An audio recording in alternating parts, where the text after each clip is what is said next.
Hello everyone, কেমন আছো সবাই? আশা করি অনেক ভালো আছো। আমরা বেশ ভালো আছি। সুপর্ণা বিষয়ী চ্যানেলে তোমাদের আরও একবার ওয়েলকাম জানিয়ে আজকে সকাল থেকে নতুন একটা ভ্লগ স্টার্ট করছি। আজকে দেখো 5:30টার দিকে ঘুম থেকে উঠে গেছি, আর এখানে মা কিন্তু রুটি করে দিচ্ছে আমাকে। আর এখানে দেখো সেই বিড়ালটা ঘুমাচ্ছে ও এখনও। তো আর আমি এদিকে করছি হচ্ছে পেঁপে আর আলু দিয়ে একটু তরকারি বানাবো, নিরামিষ তরকারি। তোমাদের দাদাভাই আজকে আমাদের এখান থেকে ডিউটি যাবে, আর আজকে যেহেতু শনিবার তো রুটি আর সবজি করে দেবো, ওখানে খাবে। তো সেই কারণে দেখো মা ওদিকে আমাকে রুটিটা করে দিচ্ছে আর আমি এদিকে তরকারিটা করে নিচ্ছি।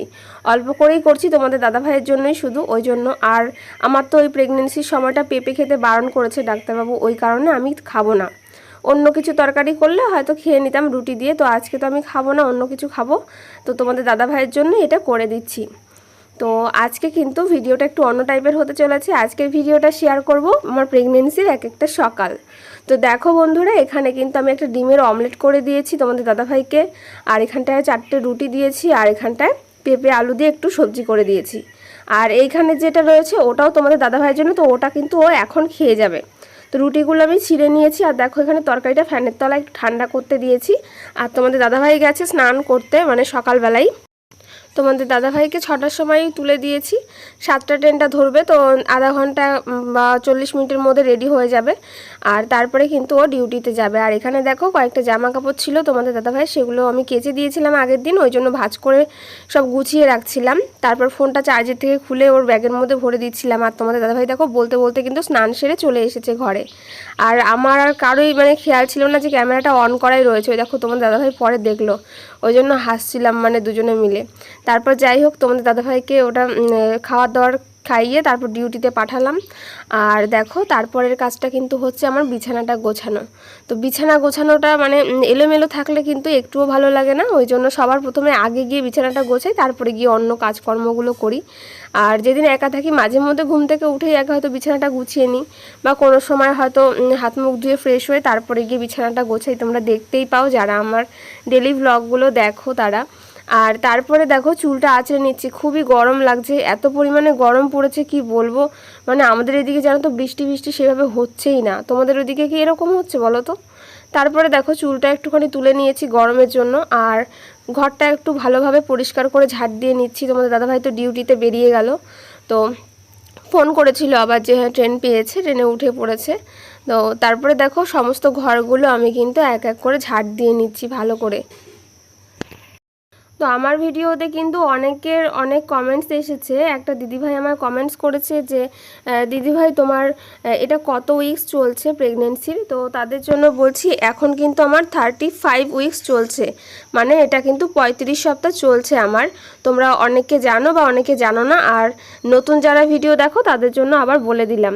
তো দেখো বন্ধুরা, আমার কিন্তু ঘর, তারপর বারান্দা, ওইদিকে সিঁড়ি সমস্ত ঝাড় দেওয়া হয়ে গেছে। এখন এই দিকটা বাকি রয়েছে, তো এই দিকটাও আমি ঝাড় দিয়ে নিচ্ছি। আর এখানে দেখো সাইডে যে জামা কাপড়গুলো দেখছো এগুলো মা পরে কেচে দেবে। আর আমি দেখো ব্রাশ কিন্তু করিনি, সকালবেলা এমনি চেঞ্জ করে নিয়েছিলাম, তো ব্রাশটা এখন করে নেব। তো চলো ব্রাশ করা যাক, আর তোমরা ভিডিওটা কন্টিনিউ করো। আর তোমাদের প্রেগনেন্সির সময়টা তোমাদের এখন কেমন কাটছে, কিভাবে কাটছে অবশ্যই কিন্তু জানিও। তো আরেকটা দিদিভাই কমেন্ট করেছে যে এই সময়টা একদম টেনশন করতে না, তো একদম সাবধানে থাকতে। তো তাদের জন্য অনেক অনেক থ্যাংক ইউ। আর তুমিও ভালো থেকো। আর ওই দিদিভাইয়েরও বেবি হবে আর 7 দিন বা 8 দিন বাদে আমায় কমেন্ট করেছিল। তো তোমার আর তোমার বেবির জন্য অনেক শুভকামনা রইল, ভালো থেকো, ভালোভাবে পুচকুসোনাকে নিয়ে বাড়িতে ফিরে এসো।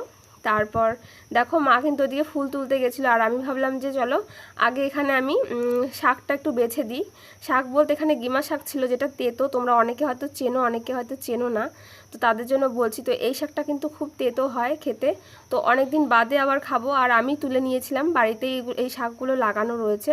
তো দেখো এগুলো যে ডাঁটাগুলো হয়, ডাঁটাগুলো বলতে যে মানে শুধু আমি পাতাগুলো বেছে বেছে ডাঁটাগুলো ফেলে দিচ্ছিলাম, তাহলে রান্না করলে খুব ভালো হয় আর কি, খেতে বেশ ভালো লাগে।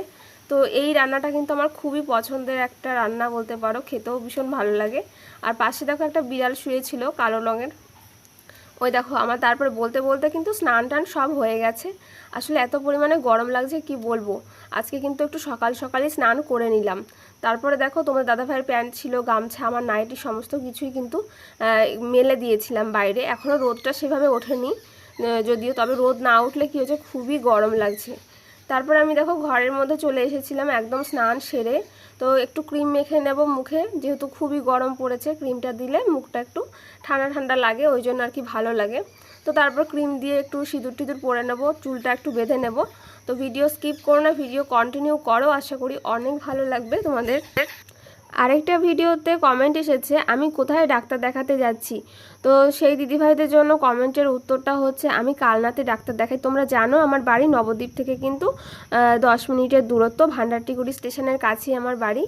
আর সেখান থেকে তো খুবই কাছে কালনা, মানে আধা ঘন্টার মতো লাগে। তো আমি সেখানটাই ডাক্তার দেখাতে যাই। আর তারপরে দেখো আমি সোজা চলে যাচ্ছি ফ্রিজে। তো কারণটা হচ্ছে ফ্রিজের মধ্যে দই পাতিয়েছিলাম আগের দিন, তো এখন কিন্তু দই দিয়ে একটু মুড়ি দিয়ে বা চিড়ে দিয়ে কিছু দিয়ে খাবো। তো কি দিয়ে খাবো না খাবো চলো তোমাদের সাথে শেয়ার করি। তো আজকে কিন্তু ওই যে বললাম যে স্নান টান একদম হয়ে গেছে সকালবেলাই, মানে স্নানের আগে কিছু আমি খাইও নি, তোমরা দেখেছো। শুধু ওষুধ ছিল একটা, সেই ওষুধটা আমি খেয়েছিলাম ব্রাশ করে, আর কিছু কিন্তু খাইনি। তো দেখো এখন আমি আম কেটে নিয়েছি, আর এই আমটা না এত টেস্টি ছিল কি বলবো তোমাদেরকে। আর দেখো আখের গুড় নিয়ে নিয়েছি, দই নিয়েছি, দইটা একদম ফ্রেশ পুরো। আর এই দেখো আমি যেই খেতে বসলাম অমনি আমার পাশে দেখো বাহন একটা চলে আসলো। তো একে তো তোমরা সবাই চেনো, আমার ভিডিও যারা যারা দেখো। তো দেখো ও হচ্ছে মানে দই প্রিয় বিড়াল বলতে পারো, মানে দুধ দই যেখানে আছে ও যদি একবার দেখে সেখানটায়ও চলে আসবে এরকম আর কি। তো এই মানে ও দই দিয়ে দুধ দিয়ে ভাত মুড়ি মানে সমস্ত কিছু খেতে খুবই ভালোবাসে। আর ঝোলের মাছ খায় না, এদিকে ভাজা মাছটা দিয়ে ভাত খায় শুধু, এটাই হচ্ছে ওর খাবার দাবার। ওই দেখো যতবার দিয়েছি আমি ওকে আলাদা করে কিন্তু দিয়েছি প্রথমে, তারপর খেয়ে তারপরে গিয়ে আমার দিকে তাকিয়ে রয়েছে। মানে ওর খুবই ভালো লাগে দই খেতে, দইয়ের গন্ধটা পেলে আর কিছু চাই না। তারপরে দেখো আমার কিন্তু এখানে খাওয়া দাওয়া হয়ে গেছে। সকালে খেয়ে আমি কিন্তু সোজা চলে এসেছি আমার ঘরে। আর ঘরে এসে দেখো সমস্ত জামা কাপড়গুলো নামিয়েছি, মানে শোকেসে শুধু এই পাশটায় যে কটা ছিল এই কয়দিনের জন্য মানে পরেছিলাম সেই জামা কাপড়গুলো, কারণ এইগুলোও এখন আর গায়ে হচ্ছে না। তো কি করব কোথায় রাখবো বুঝতে পারছিলাম না, এই জন্য আরেকটা বড় বালতি নিয়ে তার মধ্যে ঢুকিয়ে রেখেছি জামা কাপড়গুলো। তো কিছুটা রাখা হয়েছে, সবগুলো তো আর ধরে না জামা কাপড় এখানটায়। তারপর কিছু রেখেছি মায়ের ঘরে, আর কিছুই শোকেসে দেখো ওপরটার মধ্যে আমি ছোট ছোট ভাঁজ করে রেখে দিচ্ছি। আর এখন হাতে গোনা মানে 5 থেকে 6টা চুড়িদার মানে শুধু গায়ে হচ্ছে, আর কোনো কিছু হচ্ছে না। আর কিছু 2-4টে শাড়ি ছিল, তো সেইগুলো আমি গোছগাছ করেই রেখে দিচ্ছি, কারণ ওগুলো তো আর বের করবো না এখন, আর পরবও না, ওই জন্য শুধু যে কটা নাইটি ঢিলে ঢালা, তোমরা দেখো এখন বাড়িতে ঢিলে ঢালা নাইটিগুলোই পরি, তাছাড়া অন্য কিছু গায়ে হচ্ছে না। তো এগুলো দেখো আমি এক এক করে গুছিয়ে নিচ্ছিলাম। তারপরে খেয়ে নিয়েছিলাম সকালের খাবার। আর সকালে কিন্তু আজকে সয়াবিন আর ভাত এটাই খেয়েছিলাম। তো বন্ধুরা দেখতেই পারলে সকালবেলা কিন্তু আমার খাওয়া হয়ে গেছে এখন। আর আজকে সয়াবিন রান্না হয়েছিল, তো সয়াবিন আর ভাত এটাই খেলাম সকালবেলার আজকে। আর তোমরা দেখেছো আজকে তোমাদের দাদাভাই আমাদের এখান থেকে ডিউটিতে গেছে। আর এইরকমভাবেই আমার কাটছে প্রেগনেন্সির এক একটা সকাল বলতে পারো। আর যেদিন তোমাদের দাদাভাই ওই বাড়ি থেকে ডিউটি যায় সেদিন আমি কি করি না করি সবটাই আমার ব্লগের মাধ্যমে দেখতে পাও তোমরা, তোমাদের সাথে সবটা আমি শেয়ার করি। তো কেমন লাগলো আজকের ভিডিওটা অবশ্যই জানিও। আর একটা দিদিভাই আমার কমেন্ট করেছিল যে আমার কোনো ভাই বোন নেই, যে আমার ভিডিওতে শুধু আমাকে আর আমার মাকে দেখতে পায়। আসলে কি বলতো আমার ভাই বোন কেউ নেই, আমি মা বাবা। বিয়ের আগেও আমরা 3 জন ছিলাম, তারপর বিয়ে হওয়ার পরে আমি শ্বশুর বাড়িতে থাকতাম তোমাদের দাদা ভাইয়ের সাথে। আর মা আর বাবা ছিল একা, আর আমি এখন প্রেগনেন্সির সময়টায় এখানটায় রয়েছি। তো এই কারণে আমাকে আর মাকেই দেখতে পার। বাবা তো কাজের জন্য মানে বাড়ির যারা গার্জিয়ান তোমরা জানো যে সবাই তো কাজকর্মের জন্যই থাকতে হয় না, ব্যস্ত। তো বাড়িতে তো সব সময় থাকবে না মানে সারা দিনটা, তো সেটাই আর কি। আর তোমাদের দাদাভাই যখন ডিউটি থেকে আসে, তো আসে বলতে মানে রাতের বেলাটা আসে, হয়তো পরের দিন সকালবেলাটা যায়। আর শনিবারটা থাকে না, রবিবারটা আমার এখানে এসে থাকে। তো এইভাবে এই জন্য তোমরা মাঝে মাঝে তোমার দাদাভাইকে ভিডিওতে দেখতে পাও।